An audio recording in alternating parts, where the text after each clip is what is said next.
Dear student, अब आप लोगों को करंट मैटर का PDF का वर्ड टेलीग्राम पर सेंड किया जा रहा है।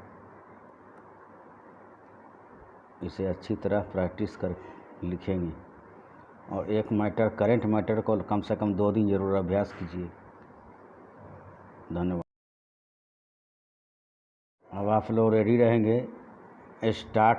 केंद्र सरकार ने कोरोना के दौर में भारतीय अर्थव्यवस्था को बल देने के जो व्यापक पहल की है, उसका न केवल स्वागत बल्कि पूरी तरह से क्रियान्वयन भी होना चाहिए।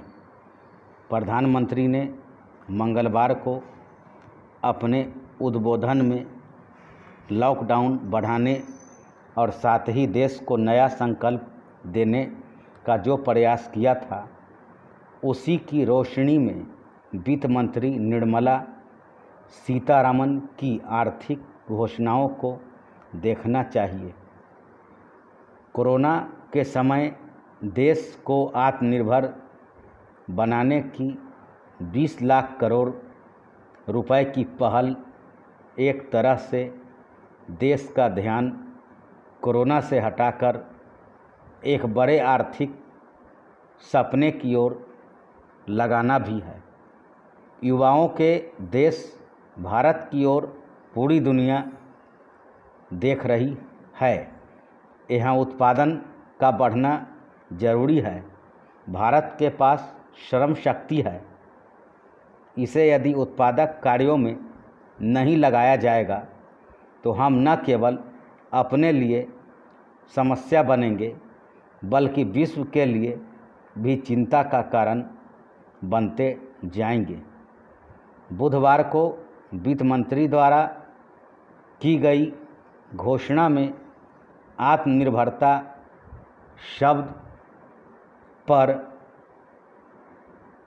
विशेष जोर दिया गया है, तो कोई आश्चर्य नहीं।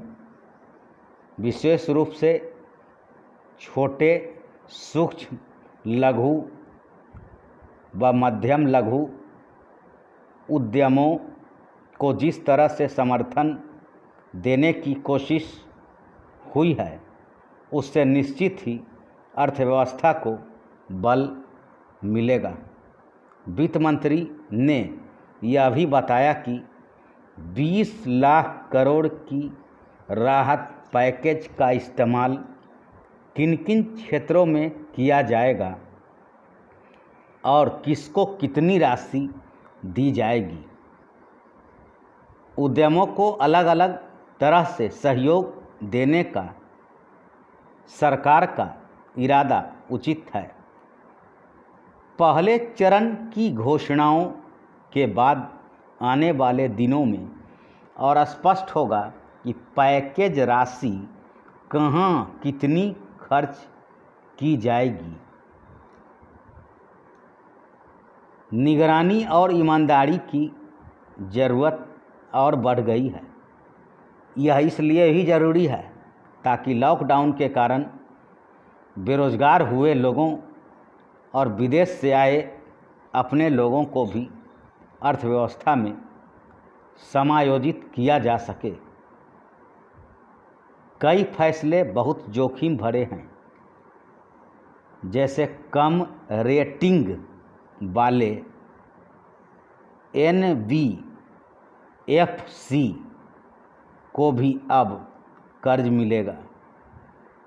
पर आज के समय को देखते हुए सरकार को निगरानी रखते हुए जोखिम उठाना ही होगा।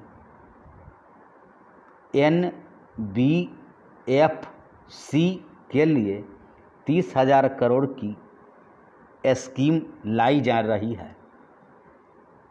डिस्कॉम क्षेत्र के लिए भी 90,000 करोड़ की सहायता तय की गई है।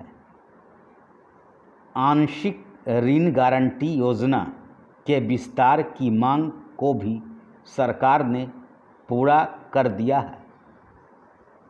EPF के लिए दी गई मदद अगले 3 माह और जारी रहेगा। सरकार ने 15,000 रुपये से कम वेतन वालों को विशेष ध्यान रखा है।